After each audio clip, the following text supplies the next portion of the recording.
Our ABC 10 News at 5 starts right now.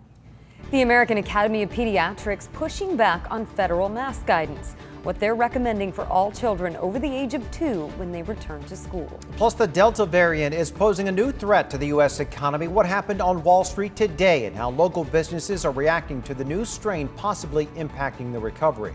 And another deadly shooting in the Gaslamp district, how people living in that area feel about their safety. ABC 10 News at 5 starts now. COVID cases continue to rise across the country because of that Delta variant, and there's another push to get kids to wear masks at schools as investors start to worry about the variant's impact on our economy. Thanks for joining us. I'm Steve Atkinson. And I'm Lindsay Pena. We have team coverage on how the variant is affecting our sense of normalcy returning. We start with 10 News anchor Vanessa Van Hefty with the new recommendation this morning from the American Academy of Pediatrics.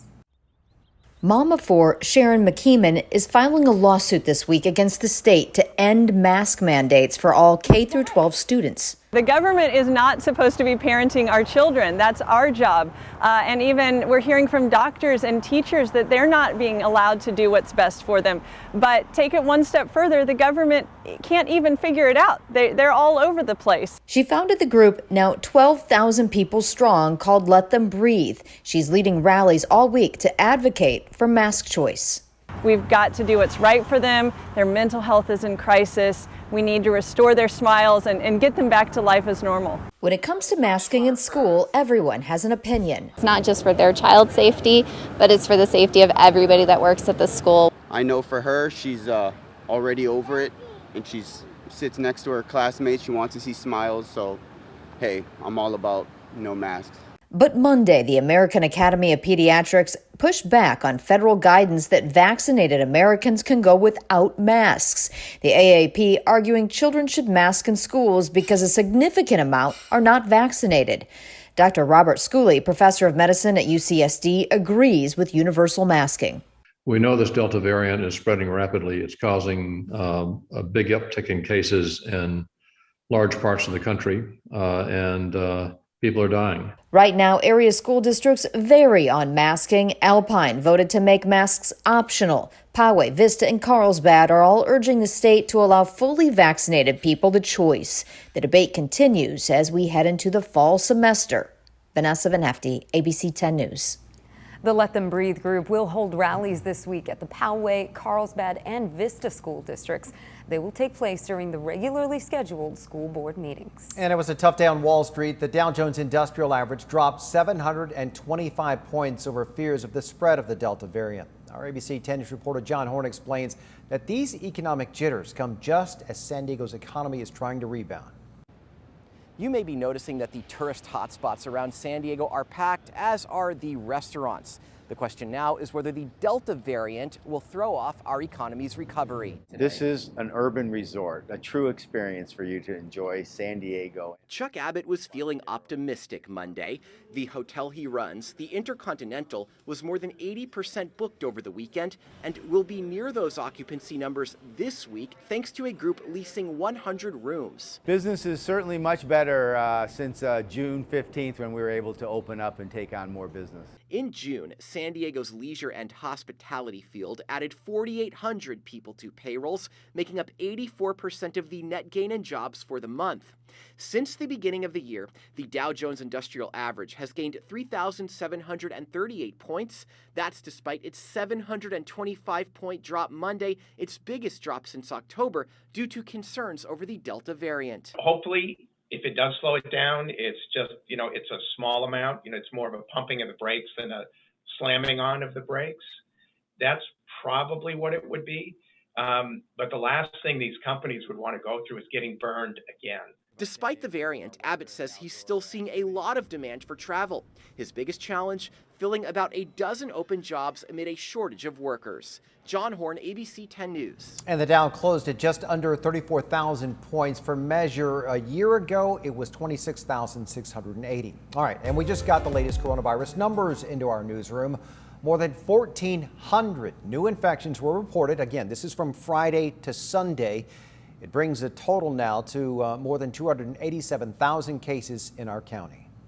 Pfizer announced earlier this month it planned on applying for emergency use authorization for a COVID booster shot.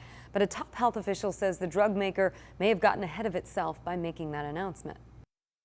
I think Pfizer got a little bit ahead of their skis here in making a public announcement about their plans to file for approval of a booster. It's really FDA and CDC, with some help from NIH, that needs to make that kind of judgment. And they're really clear. We do not need to have boosters offered right now to people who've been fully vaccinated. They should be in good shape. Pfizer cited data from Israel as to why it thought it was time to apply. The CDC and FDA have both said a booster shot is not necessary right now. And coming up here in just a few moments from now, we're going to tell you about a push to prevent COVID outbreaks in our local schools. Details on this new pilot program here in about 10 minutes.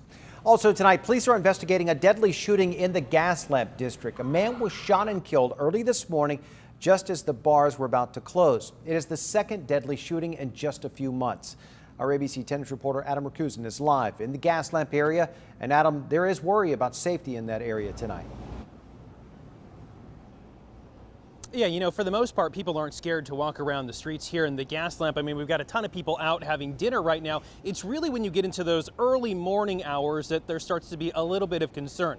I talked to a couple guys that are visiting from out of town. They heard the shots this morning. They're more curious about what was going on. One local business says it didn't faze them. And the association down here says that there's increased security and police presence. Just before 2 this morning, a shooting outside of a bar in the Gaslamp district. I heard 4 gunshots. Everybody started running. Austin Arroyo tried to help the man who was shot, but it was already too late. I don't know, man. That was some wild shit. I apologize for what went down, and best of luck to the family, and God rest his soul. It was the second shooting police investigated in the downtown area this morning, and at least the third in as many months. It's a tragedy, really, you know, a senseless tragedy when anyone loses their life. Michael Trimble is the executive director of the Gaslamp Quarter Association. He says he's in contact every week with the San Diego Police Department. In recent weeks, there's been an increase in security and police presence in the area. We really kind of work together, not only with our private security, with the Clean and Safe security team and PD, just to make sure that we have a lot of resources in the neighborhood during the times that, you know, people are down here enjoying themselves. Trimble says as the entrance to the city, they want to make sure it's safe. One of those security guards that works in the area agrees. Oh, it's a dope place because you have security guards everywhere. You have different security guards walking around, making sure everything is okay. While the city of San Diego couldn't give specifics about the number of officers and teams in the area, they say violent crime is not specific to one part of the city. This year, there's been an increase in gun violence. It's something the police department is working to address through its violence reduction plan and new ghost gun team. Having an incident like last night, and you shouldn't deter anyone coming down because it's, you know, this is an isolated incident that has nothing to do with, you know, a business or anything of that nature. And police say the suspect got into a car and drove off. They really didn't have much more information than that, other than it was a 4-door car and there were other people in it. Reporting live in the Gaslamp tonight, Adam Rakusin, ABC 10 News. Thank you, Adam. And there's a new plan to try to make more affordable homes available in the city of San Diego. Today, Mayor Todd Gloria toured a home construction site near Balboa Park. He calls his new approach Homes for All of Us. It aims to provide help for people who make too much for subsidized housing but still can't afford to buy a home. Housing stability, affordability, and proximity are at the root the challenges that we face as a region, from transportation, climate change, employment, education, and equity. We don't have nearly enough homes that our residents can afford, and that makes addressing these challenges so much harder. That plan includes opening up city properties and vacant commercial areas for development, streamlining processes that slow down development, and incentives for more homes near mass transit. Governor Gavin Newsom is also taking action on housing today with a focus on tackling the homeless crisis. Today, he signed a $100 billion economic recovery plan. $12 billion is dedicated to ending homelessness. Newsom says it's the biggest investment on that issue in American history. But he says it comes with strings attached, targets and goals that must be met, and transparency to show what is working and what is not. Mental health, interventions, proven, successful, time value of money, CEQA and land use, zoning reforms and accountability measurements and metrics with bonuses and performance expectations attached. This is a new day in terms of our strategies. Some of that money will go to new housing for the homeless. Some will also be available to local governments for programs that work in their areas. Lawmakers on Capitol Hill are rushing to make progress on two major pieces of legislation by Wednesday. A bipartisan group of senators is still working out the details of the infrastructure deal, while Democrats are pushing ahead with a separate, larger spending plan. ABC's Alex Perchet has the latest.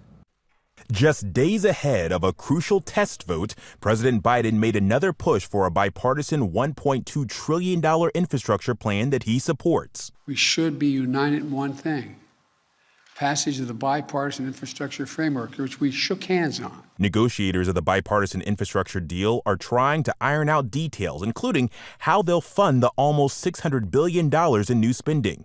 They need to get that done ahead of a mandatory test vote Wednesday, where proponents will need to demonstrate they can secure the 60 votes needed for it to advance. Senate Democrats are working on their $3.5 trillion so-called human infrastructure plan. They need to show that all 50 Democrats are aligned in passing the massive budget bill by Wednesday. Dems moving forward with a budget reconciliation process that would allow that plan to pass without any GOP votes. These steps will enhance our productivity, raising wages without raising prices. That won't increase inflation. It will take the pressure off of inflation. Neither the bipartisan nor the budget reconciliation bills have actually been written or been run through formal cost estimates. Well, we're still working on it. Chuck Schumer, with all due respect, is not writing the bill, nor is Mitch McConnell, by the way.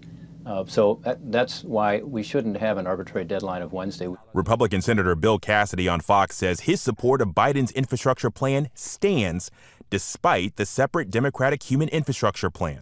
You do what is right, and it's right. It would be bipartisan, representing the interests of all 50 states, not just those represented by Democrats. Press Secretary Jen Psaki was asked what happens if there's not enough support for the bipartisan infrastructure bill. She says, we're not quite there yet. 2 days is a lifetime in Washington. Alex Perchet, ABC News, Washington. Also tonight, the United States and several key allies are joining together to call out China for protecting cyber criminals.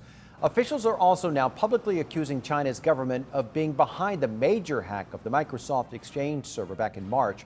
Officials from Homeland Security and the NSA say that China is contracting with hackers who attack companies around the world. My understanding is that the Chinese government, not unlike the Russian government, is not doing this themselves, but are protecting those who are doing it. U.S. officials say they have raised these concerns with their Chinese counterparts.